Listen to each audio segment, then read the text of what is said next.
Emotional intelligence is always at play in your life. The only question is it working for you or is it working against you? Are you using it intentionally or is it this accidental thing that you're doing, right? And that then determines your level of success, being able to intentionally leverage emotional intelligence. It was present all throughout my journey and I didn't even know it.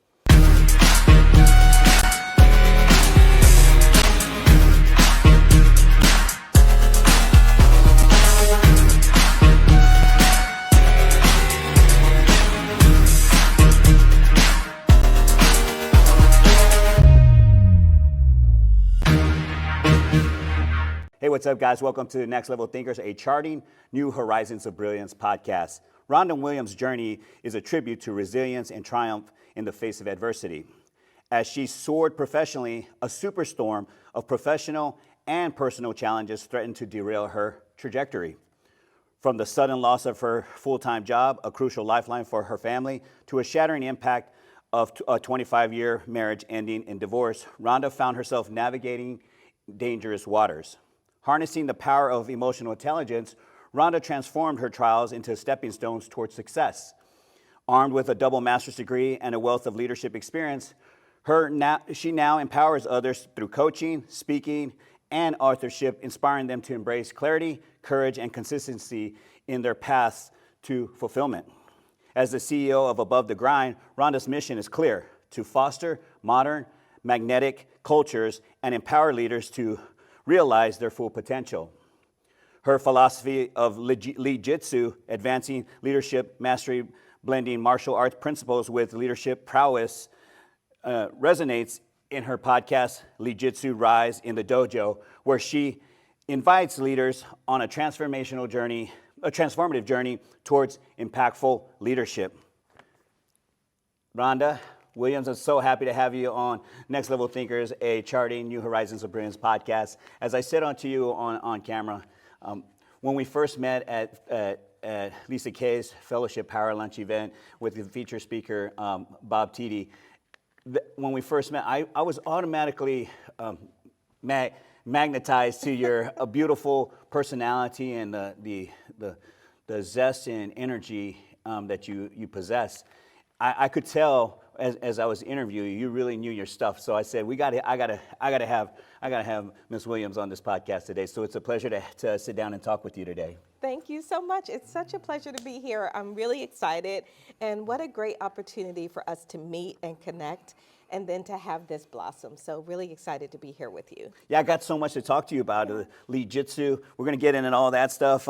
Your journey from adversity to triumph is really inspiring. These are the events that take place that do often derail somebody, and a lot of times people lose their footing and they never recapture that back. Can you share a pivotal moment during those tough times that shaped your approach to resilience and leadership? Yeah, those are the times that you are not expecting, right? It's great to be up and to be good during the good times. That's expected. The question is, who are you in those times when it's dark and it's down and you may be at some of your lowest moments? So for me, as I went through the loss of my job, and I want to be completely transparent, I got fired, right? Sometimes firing can be something that you look back on and you're like, oh, wow, maybe that was the best thing that ever happened to me. That's not how it feels in the moment. In the moment, it can be quite devastating. I had worked at this organization for almost 18 years. Oh, wow. Right, when that happened. And so I was already unbalanced. And so as I was trying to regain my footing, get myself back upright and on track, I realized that the man I was married to and had been married to for 25 years was not the man I needed to stay married to. And it was difficult. I found myself wondering, what in the world? What is happening to me? Who did I piss off? I'm so sorry. Whatever I did wrong, please help me fix it. But I recall looking in the mirror one day and having this conversation with myself, thinking, okay, it's not going the way that you intend. So now what are you going to do? In fact, the real question is, who are you going to be? Wow. Right? So it was in that moment that I had to say, well, I don't know, like, who am I? Who have I been? And I started pulling on some of the things that have worked for me in the past. I always had a positive attitude. I always tried to take care of others, tried to be uplifting, inspiring. And I thought, well, gosh, I guess I got to be those things for myself right now. And that's what I did. It was almost like playing the Rocky song, right? Where you're climbing up off the mat and they're down there, they're counting you out and you're climbing back up. And I transformed everything about my life in that moment. Um, I lost 50 pounds. I changed my hair. I went natural. I moved across the country. I sold all my furniture, sold like everything. I literally changed everything about myself. I launched my first business, a skincare product line. I wrote my first book, which is called, for anyone who's been through infidelity, it's called Are You Out of Your Blank Mind? The Woman's Guide to Successfully Surviving Infidelity. And all of that, after I had that talk with myself and said, who are you going to be? I began to emerge as the person that I could be proud of through high times and low times.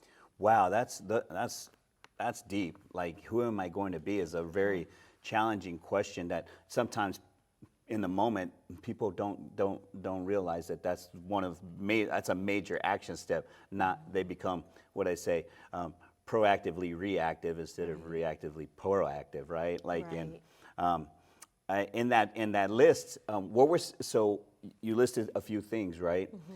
How long was the list? Oh my gosh.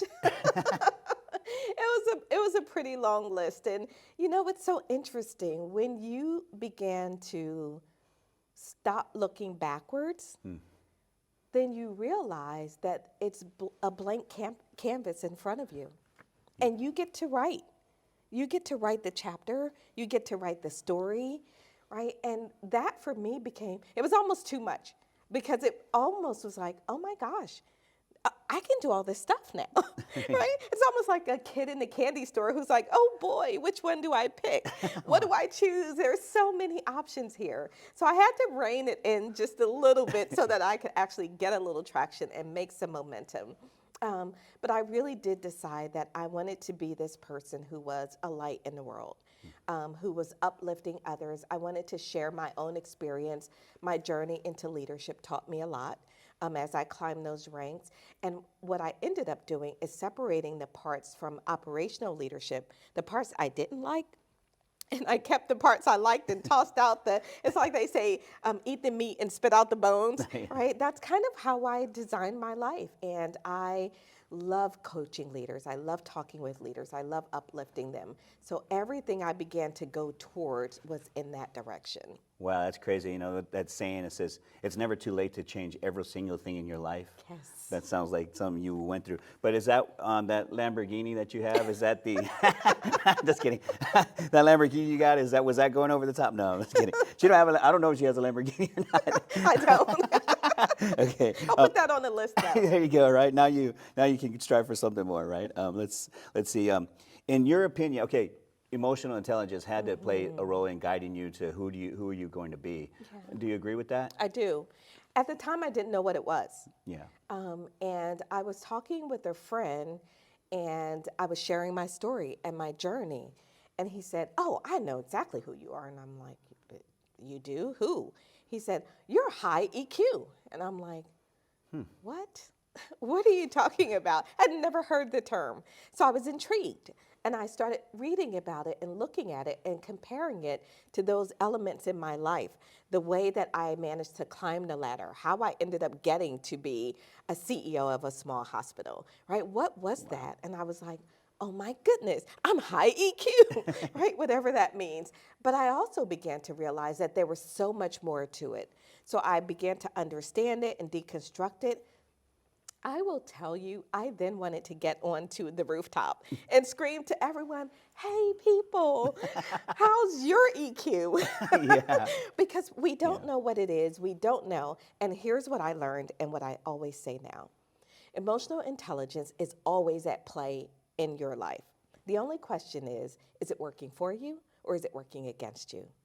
Are you using it intentionally, or is it this accidental thing that you're doing, right? And that then determines your level of success, being able to intentionally leverage emotional intelligence. It was present all throughout my journey, and I didn't even know it.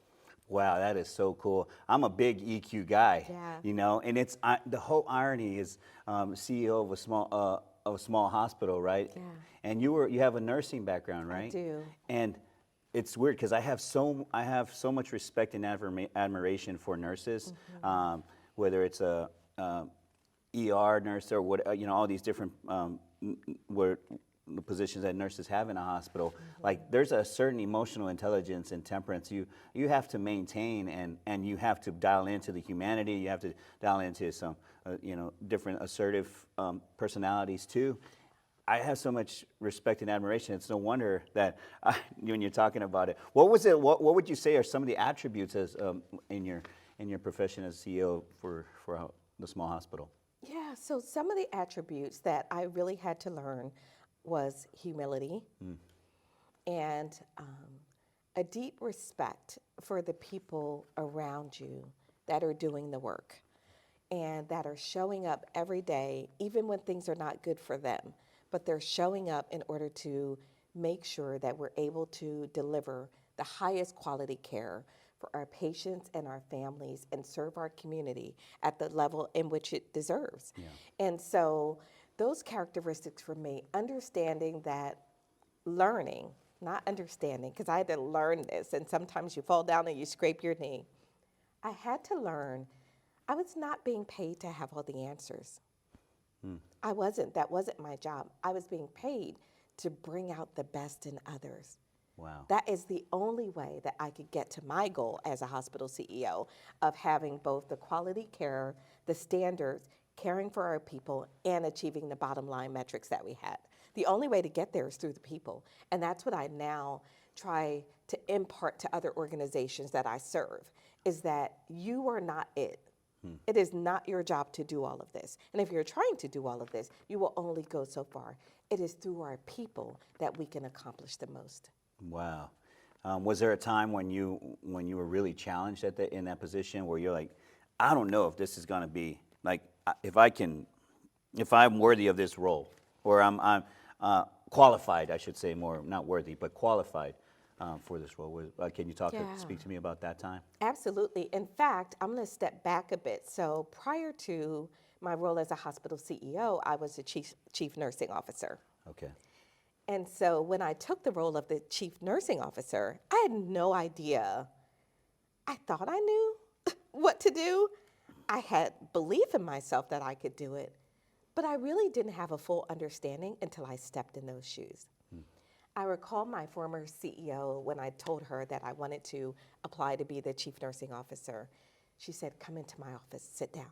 And I said, "Oh, okay." She said, "I need to tell you that I've been CEO in that hospital. You are stepping into, by far, the hardest role in that hospital." And I sat back, and for a minute, I was like, oh, wow.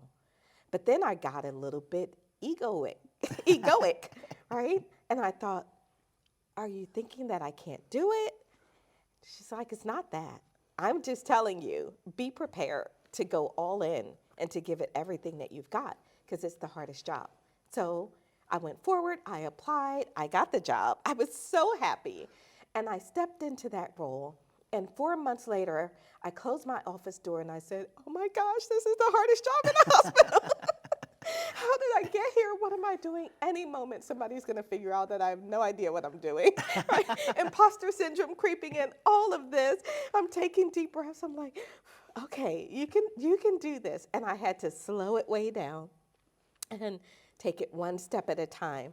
But that was a real moment for me where I thought, oh boy, you might have stepped into something here. As they say, write a check that your behind can't cash. Yeah. When did you realize, like, I'm good at this? When was that time you said, okay, I got this, like, this is mine, you know? It took some time, but what was interesting to me is I always felt that whenever I slowed down, managed my emotions, I could see the next step. I could see the path forward, And I had a very clear vision of what I wanted for as a chief nursing officer for our nursing team, as a hospital CEO for the organization. I always had a clear vision. And I knew that by bringing everyone together and taking one step at a time, we could move in the direction of that vision. It wasn't just about me, it was about, I had amazing people on our team who were committed to the journey. If I could ignite them, Yeah. if I could spark them, then I knew that it was everything that we could desire. Wow. Okay, in the piece the intro that I wrote, I put together is fosters magnetic cultures. Speak to me what that means to you. It's Yeah. fostering magnetic cultures. I love the term modern magnetic cultures. Yeah, modern magnetic cultures. I use the term as a shift, as a way organizations can begin to think about what's inside of your doors. Not what you want it to be, not what you hope for it to be, but what is it? Because it's in that moment of awareness that goes back to emotional intelligence. In emotional intelligence, I says as leaders, we have our individual emotional intelligence and self-awareness, but there's also an organizational intelligence. There's an organizational awareness. Who is your organization, and are you attracting and holding on to your top talent like a magnet, right? And if you're not, why not? And that's not a judgment, Yeah. right? It's about understanding that in the moments that we can be most honest with ourselves as a team and organization, going, okay, we want to be great, but we're not. We're just not. And that's not a judgment, but that says there's opportunity. There's space to learn and to grow. Turning your organization into a modern magnetic cultures means it is the place where people feel like they can thrive. They feel valued, they feel included, they feel empowered. When they feel that, they will want to stay with you. Why would I want to leave an organization that is bringing me this satisfaction of developing and growing as a human being and a professional? Yeah, that's amazing. When you look at today's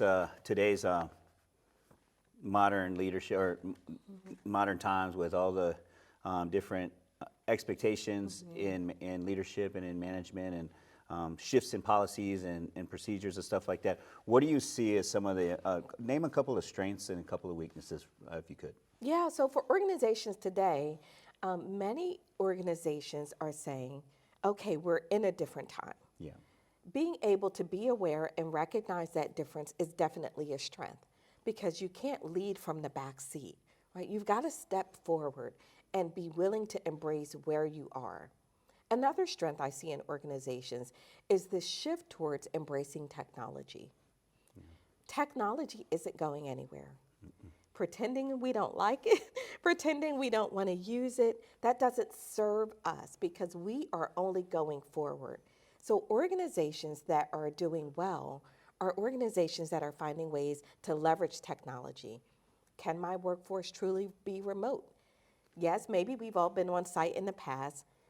Does that mean that that's the only way to get the best out of my people? So I love to challenge organizations on that. Oh, we can only do this in person. Really? Really? Let's talk about that, right? And let's talk about, yes, if you only wanted to do it the way that you do it now, yeah, you can only do that in person. So those are two real opportunities, and where I see organizations stepping forward. AI is another opportunity for us. Some organizations are fully embracing it. How can we become more efficient? How can we navigate workload? How can we do these things using technology? Where I see some obstacles are in some organizations where leaders have not fully embraced what it means to shift with the times. Here's a perfect example: the Great Resignation. Oh, yeah. Right? That wasn't so much about the marketplace. Organizations that say, well, my turnover is 67% because of the marketplace. No. Your turnover is 67% because you haven't figured out how to connect with your people. Forget about the marketplace, right? So we put ourselves in a position of weakness when we are relying on or making excuses by external factors that we can't control. Yeah. We can't control the marketplace. You can control what happens inside the walls of your organization. So focus there, right? So that is a weakness. The other place that I sometimes see organizations as a weakness is focusing on the thing, the task. What do we need to get done? So I said to one group, they said, well, yes, we train our leaders all the time. So as we started to dive into it, what they were training their leaders on was the thing, right? The new equipment that's coming out. And that's not leadership development. That's not leadership training. So when I talk about leadership development, I am talking about the people, developing the heart of these leaders that are propelling your organization forward. Yeah. Organizations that don't do that find themselves stuck and they're not sure why. So they keep looking for the next big thing. Oh, I'll try this. And we brought this thing in. We brought the people. Yeah. Focus on the people and they will help you get where you need to be. Wow, that's like, I'll put that as the header for this video when we're done. Yeah. That's amazing. Okay, let's see here. In your book, The Dream Life Roadmap, you discuss essential factors for creating a fulfilling life. How do you personally define success, and what is the what has that definition? How has that definition evolved over time? So the way that I define success has definitely evolved over time. When I was younger in my leadership career, success was getting somewhere, right? Success was, oh, I got this next position, or I got the promotion, and now I can do this. So success for me was attached to a specific outcome. Today, I look at success as freedom. I think of success as freedom to be and to do.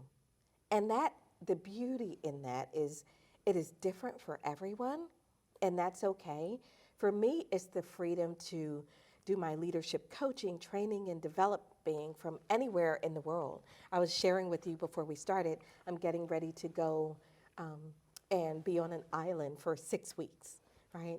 It'll be a workcation, if you will. But it's the freedom to be where I want to be, to do what I want to pick up and go visit and fly to Florida to visit my new baby granddaughter, to do the things that bring me joy and bring me happiness while still serving at a very high level. That might be different for someone else. Maybe they define success as, getting to the top of their career or starting the business that they always wanted, and all of that's okay. But at the end of the day, we all want something because of the way it will make us feel. Everything. Everything that we do is driven by how we think it will make us feel. People say, well, no, I want the best for others. Right, why do you want that? Because of how it makes you feel. It always goes back to how it makes you feel. And I think that, for me, the key is about the freedom to really be able to be and to show up in my life. Show up in your life. I like that. I got my mental registry is like show up in your life, freedom. I got everything's. That's the great thing about organizing conversations like this is there's so many. I always call these magic moments in conversation that transpire from the conversation that people need to hear. Your podcast, Jiu-Jitsu, Rise in the Dojo, integrates martial arts principles with leadership. How do these principles contribute to developing impactful leadership qualities? Yeah, so Jiu-Jitsu is a leadership philosophy that we developed. And I've been doing leadership for many, many years. One part of my journey is cultural transformation in organizations. We did that domestically, and then through an acquisition, we did that internationally. So being able to go into places like Saudi Arabia, like Colombia, and Dubai, and really be able to look at leadership from a different perspective. Something always comes back to a central core foundational point. Leadership is leadership. It may look a little different, may sound a little different, but at the end, as leaders, we all deal with the same challenges. Jiu-Jitsu is a blend of leadership principles, emotional intelligence, which is a significant foundation in the work that I do. But there is a piece missing. thought, something still, it's close, but there's something still missing. Leaders know a lot. We could fill up the coffers of whatever with what we know, right? We know a lot. What was missing is the consistency of execution. The the ability to consistently do what we know. That was missing. So when we began to look at it, what really brought it together for me was the discipline of the martial arts, right? In martial arts, it's all about discipline, right? Yes, the knowing is some of it, but what good is knowing if it doesn't impact what you do? One of my favorite quotes that I was in a conversation with someone and it's just tumbled out of my mouth. And it was one of those things that people were like, oh, write that down. I'm like, what, right? So it doesn't matter what you know if it doesn't impact what you do, right? Yeah. Knowing is not enough. I know I shouldn't eat French fries, but I eat them anyway, Yeah. right? Yeah. Knowing is not enough. It's about the doing. So the blend of martial arts and this leadership philosophy that I developed brought in discipline, it brought in humility, right? It brought in adaptability. It brought in so many elements, wisdom, and I thought, that's it. Now we have it. So Lee-Jitsu, we say, is the vision, artistry, and discipline of superb leadership. Rise in the Dojo is our stage and our vehicle for bringing other leaders into the dojo to talk about what that means. Wow, that's amazing. My wife and I are long time. She's a 4th degree black belt in Taekwondo, and nice. I used to do train some martial arts when I was in California. And one of the things that you mentioned about what I was attracted about was the discipline it takes, the consistency to show up, the humility, all the wisdom of application and being able to apply what you said. So it's one thing to know it, but having that consistency and that's what really I said. I think she can appreciate. I appreciate this about her. Yeah. She doesn't know that about me, but I appreciate it about her when I initially was interested in going out with her. So I have this huge affinity for that. I had to ask a question. Have you ever done a jiu-jitsu class? Have you ever taken any? I have not. So I've started immersing myself in what it means, the principles of jiu-jitsu and that sort of thing. So I will go deeper into it as our journey continues to unfold. I'm writing a book right now called Lee-Jitsu, and it is about transformation, which is taking me deeper into it as well. So I'm just fascinated by it, and there are so many elements to admire in martial arts principles, and I'm hoping that people see this unique blend and combination as something that will excite and inspire and engage the leadership team, because that's what we need to sort of ignite and activate that modern magnetic culture. Wow. Okay, the concept of charting new horizons of brilliance is the name, part of this podcast name. Is powerful in many ways, right? Charting new horizons of brilliance. What strategies do you recommend for individuals and organizations looking to break out of the traditional molds and embrace innovation? Yeah, it's a great question. So what I think when we're looking to break out, I think about connecting with your why, right? The first thing that needs to be very clear for any type of sustainable transformation is the why. And when we connect with our why, so Simon Sinek talks about this, right? Understanding our why and the organizational why. We at Above the Grind Leadership and the work that we do have expanded it to be the try-why.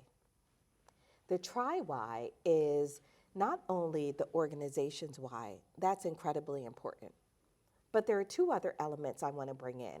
One is the individual leader that is in your organization touching and working with your people every day. What's their why? The next one is that person, that frontline employee, that team member who's showing up every day. What's their why? If you can figure out those three whys, organization's why, leader's why, employee's why, and begin to align them, because there is something at the center that is aligning them, bringing them all together. If you can figure out what that is and ignite it, then you can begin to move forward. So understanding the why is one way that organizations can begin to shift out of old ways of thinking. The other way is to get into the mode of curiosity. Ask questions. Just because it has always been doesn't mean it needs to continue to be. What do your people want and need today? Right? If you listen and allow yourself to be drawn forward by them, it will help you change your paradigm and move from where you are stuck because it's comfortable. This is what we know. We've done it for years. Why change it? Why change it? That old, just because it's broke, doesn't need to be fixed. That's terrible. Yeah. What does that mean? We would never improve anything in our world if we followed that philosophy. It's like, no, we can improve it because we can, right? Because we should, because why not?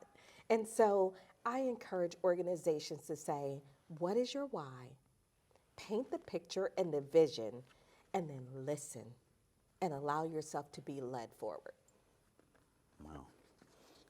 Okay. What advice would you give in emerging leaders who are passionate about making positive impact but feel overwhelmed by the scope of their vision? It's such a great question, and it reminds me of me when I stepped into that big nursing role. I'm like, oh my gosh, the largest department in the hospital, the largest department in any hospital is nursing, okay? So stepping into the responsibility to have oversight over the largest department, which means every single patient and family, at the end of the day, the care that they get stops at you. It's huge. So I was a bit overwhelmed by that journey and that vision. But I learned that I needed to slow it way down, right? To slow down. So paint the picture, and this is what I would say to emerging leaders. Paint the picture of who you are as a leader for your vision, and have your vision for your team, your department, whoever that is. Then what I want you to do is I want you to set it aside. So I want you to paint it because you need to know the direction you're going. But you can't get there tomorrow, and just thinking about it is overwhelming. So then set it aside and think, what's the next right step? And just take the step in front of you, right? That's the most important step, is the next one. Not getting all the way over there. We're not there yet, right? But what can I do today? How do I show up today? How do I inspire? You know, the role of a leader is to inspire and to create more leaders, not to create more followers. So how do I inspire my people to want to show up, to be better? What can I do as a leader to help make that next step happen? Yeah. Wow. You're right. That next step is what really matters, right? It is. Yeah. I could see that would make complete sense, you know. With regards to leadership, who's someone that you look at as a role model and maybe a mentor that you have in your life that's coached you up? Who would you like to give a shout out to right now, or plug them in, or him or her? You know, who's the one person that you say? Oh my gosh, I have so many people who have supported my journey. It's a really long list. I look at sort of the famous folks who are mentors and don't even know it, right? Who inspire us, the Nelson Mandelas of the world, the Maya Angelos, the people who really help you rethink and reshape your vision of not only leadership, but of the world. Yeah. So I think about those folks, but I also think of early in my career, there was a leader who used to be our chief nursing officer. Her name was Kathy Eskew, and I was a nurse in the department under Kathy, and she was this bright light. I felt like whenever she waltzed into the room, it was positive energy. She was bright, she was brilliant, she was sassy, right? She was beautiful, she was tall. I was like, oh my gosh, can I be you? Can I just be, like, is there a pill I can take to be Kathy? And she really inspired me to go into this journey. And as she was getting older and winding down her career, one day I asked her, I said, is it worth it? Because at that point it looked like she's a little tired and on edge. I said, is it worth it? And her response to me, and I had not quite stepped into leadership yet, her response to me, I'll never forget, was, "It's worth it for you." And I was Wow. like, oh, wow. That is- Like, I don't even know if I want to go down this road. What are you talking about right now? So Yeah. it was a really powerful moment for me, but she was someone who really inspired me. I've had lots of mentors who taught me a lot. I have a friend, her name is Dorothy Cisneros. She was my first opportunity to have an executive coach. And she really, where I was sort of playing out in left field, she sort of brought me back with one sentence. And that one sentence was, "We are never going to talk about anyone else. We're only going to talk about you." And but if you go fix all those other people, I'll be great. But she's like, "Yeah, no. No, we're going to talk about you." It was a transformative moment for me. Yeah. I don't know if I've shared that with her. So when this airs, I'm actually going to take the clip and share it with her, because it has never left me, that moment of awareness of it is always about you. Now, one of the things I say to those I coach, and I do executive coaching with leaders in addition to my leadership training and workshops and all of the things that I love to do, is I say, hashtag, it's always you. Yeah. It is not in a selfish way, but it is about how you show up, the choices you make, the decisions, the energy that you bring. Hashtag, it is always you. So anytime you're looking outside of you, then I want you to redirect internally to what it is, what it means, and are you being who you intend to be in that moment. So those are some of the mentors that I have. One more mentor that I have to mention, he's my sensei behind the scenes. Christopher Andrade is my brand manager, but I can't even call him that. I don't even know what he is. He's this amazing guru who is in my life. He is a friend, a confidant, and his influence has been so impactful for me. So I just really appreciate everyone in my life and my journey who's made such a difference for me. That's beautiful. Yeah. It sounds like yeah, yeah, it's crazy. I like that. We're not gonna talk about anyone, but you, it's still you. I was watching this video about this guy who went through his divorce, and he said, "And it's still my responsibility." And it's still he said, "And it's still my responsibility," like over and over again. Yeah, she was this and that, but it was still my responsibility. But it's so cool to hear you say that. So beautiful. I've enjoyed this time speaking with you, sharing with you. Do you have any words you want to put out there to those the rising stars, the leaders of tomorrow, that you want to inspire them by? And we close off with that. Yeah, sure. So I think what I would say is just to reference back to what we talked about earlier. Emotional intelligence is always active in your life. The only question is it working for you or against you? Know that. How do you know that? Take a look. There are emotional intelligence assessments out there that you can take. Dive deep into that. We have one, testmyeq.com, completely complimentary. Why do I do it? Because leaders don't know. We don't have this information, and no one teaches us. So what I say is understand the best thing that you can do for yourself is to gain a deeper awareness of self, because then you understand who you are, you understand the impact of how you show up, you understand the influence that you have on others, and you understand the gap between where you are and where you want to be. As a leader, we are always on this journey, we're always growing, we never arrive, one step at a time. And leadership is a responsibility, it's not a right. And it is one that is humbling and one that we take very, very seriously to develop our teams, achieve our organizational goals, and to help get where we want to be. Awesome. Rhonda, it's so awesome to have you on Next Level Thinkers, Charting New Horizons of Brilliance podcast. The name is fitting. New Horizons of Brilliance coming from Rhonda Williams today. It's so amazing. What they say, you spot it, you got it. Well, I hope I have some of what I spot from what I spotted in you, spotted in you from the very first day.